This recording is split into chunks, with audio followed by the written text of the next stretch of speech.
everyone. Welcome to Artist Meet Geeks event. My name is Monika Grzybska and I'll be your host for tonight. Tonight's event is all about collaboration between creative and techie people, hence the title of today's event, Artist Meet Geeks. At the entrance you should have received a label where you should have wrote your name and a sticker. Green indicates a creative person, an artist, and blue indicates a person with technological skills, a geek. Okay, we'll kick off the event by introducing the sponsors for tonight, and that's Creative Industries KTN and Rackspace, followed by an announcement from James Friedenhall from the Workspace Group and Dreamstake's founder, Paul Darling. Firstly, let me introduce you to John Cass from Creative Industries Knowledge Transfer Network. Yeah, thank you very much, Monica, and it's great to see so many people here tonight. When Paul told me he was putting on this event, Artist Meets Geeks, I couldn't resist somehow shoehorning ourselves in here because at the Creative Industries Knowledge Transfer Network, that's really what we're all about. We were set up about 2 years ago.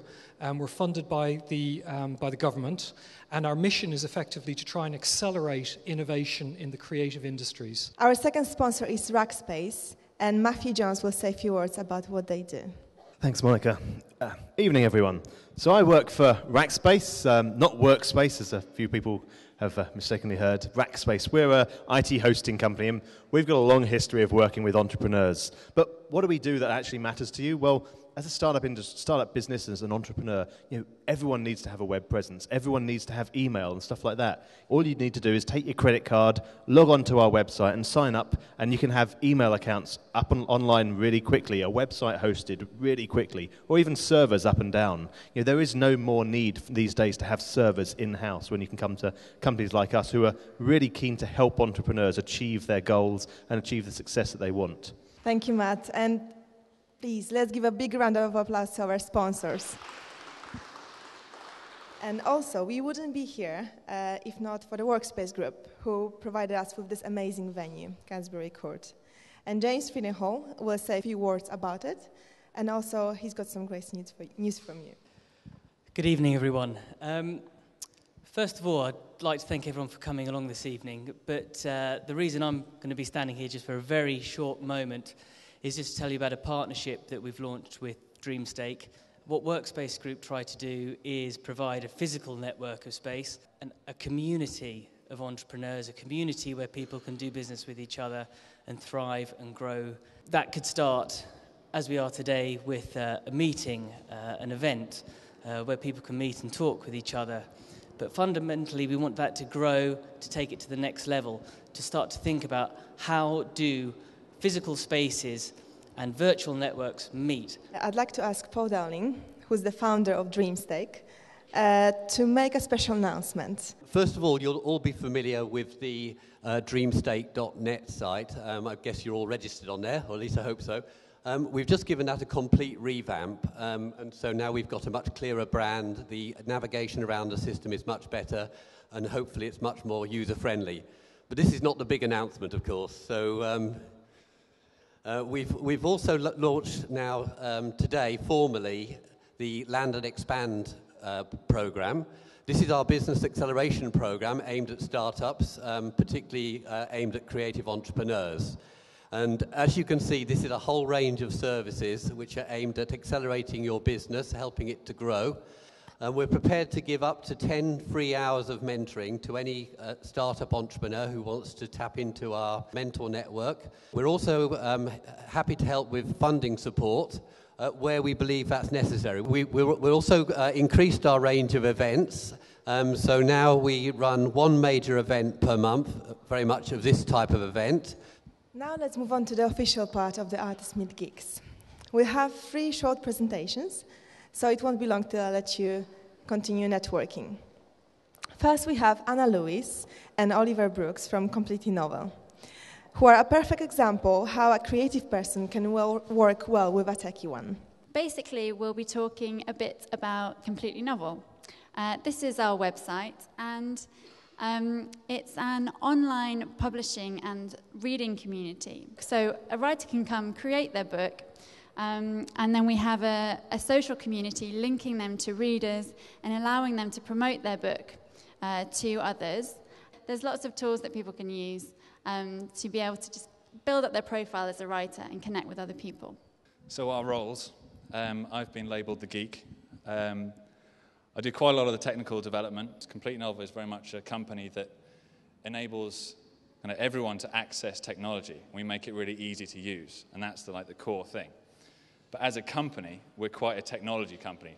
The main thing that we wanted to get across here, though, was that the thing that we both do is focus on business strategy and product development. And kind of for a tech company, I think you need to have that angle on the business strategy coming from both the technical side and the creative side. Otherwise, you can easily get pulled in the wrong direction. From my point of view as the artist, I'd just say that you need to find a technical partner who's willing to invest as much in the project as you need. From a geek perspective, working with artists, it's all about getting the product understanding through to the technical level. There's no point having a great idea if your geeks can't understand it, because you're always going to be fighting against each other.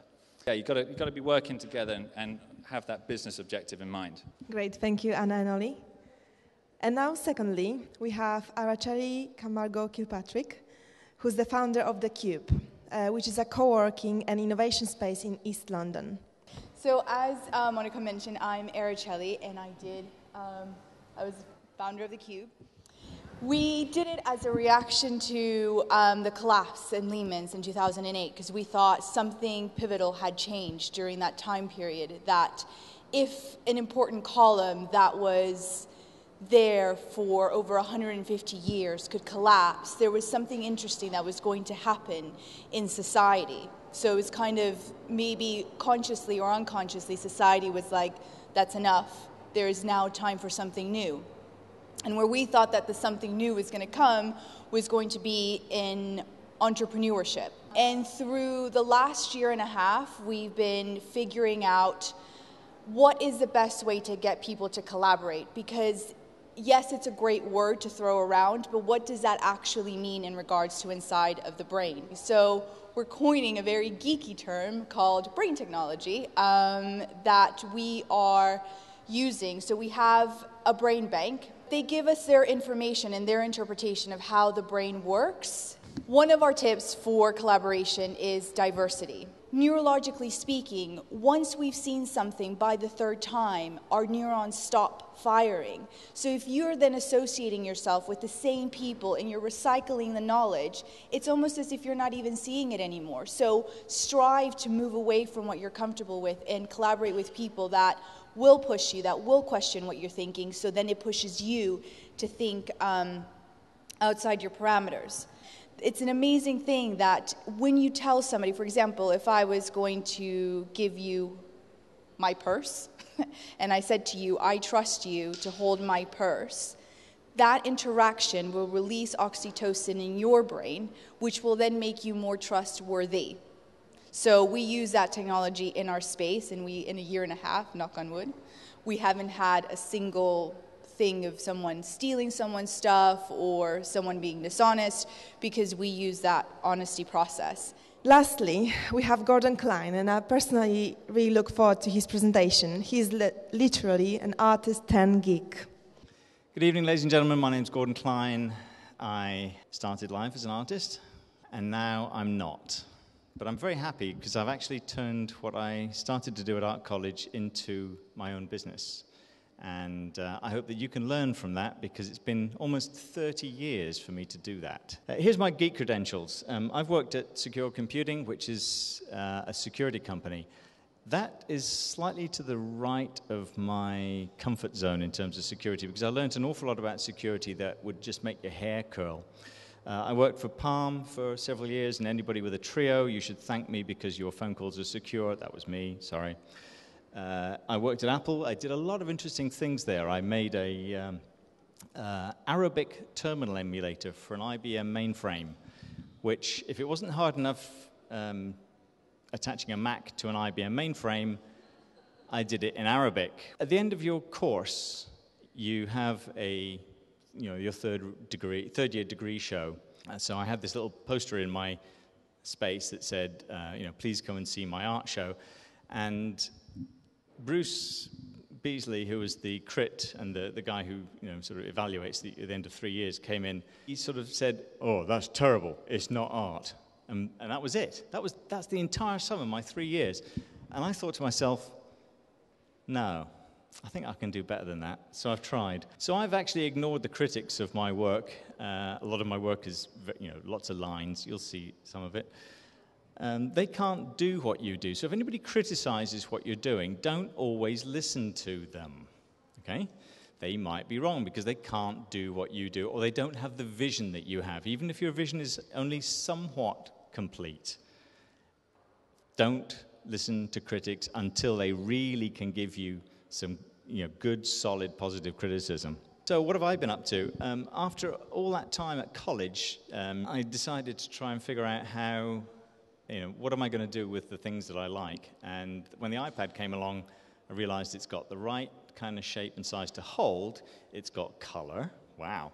It's got, code. It's got ability to do vibrant color and also manipulate stuff on the screen by your fingers. So that's what I did. And in conjunction with my math genius, Casey, we built the Artonics application, and it's on sale in the Apple Store. I've not done any promotion, but it's actually been selling very well.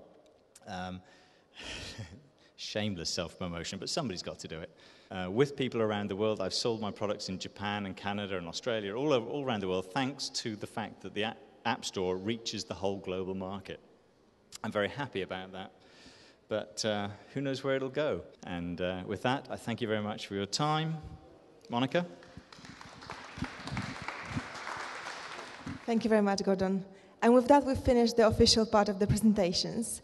But before I let you hit the bar again, I would like to thank again our sponsors, the Rackspace, Creative Industries KTN, and the Workspace Group.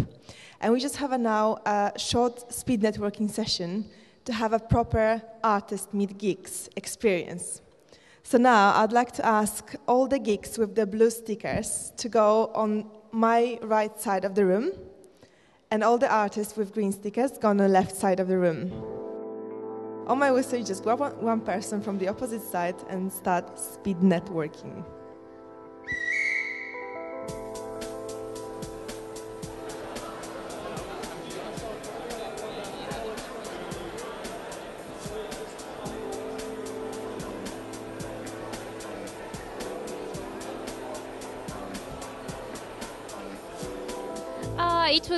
It was really motivational for me. It's really nice to meet creative people, and most people do have both sides, both analytical and creative, but it's really nice to meet people only focus on one thing.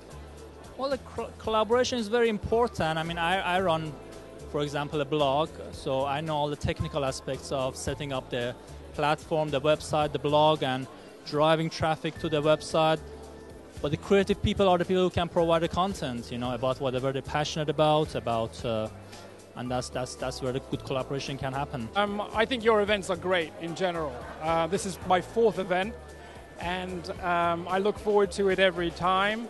I'm always meeting different people. I've made connections with very good people, valuable contacts. I would say my favorite part of the event was actually meeting people that have a different perspective, especially me being an artist, coming in there and meeting the tech guys. And when I talk to them about the ideas itself, they're able to point me in the right direction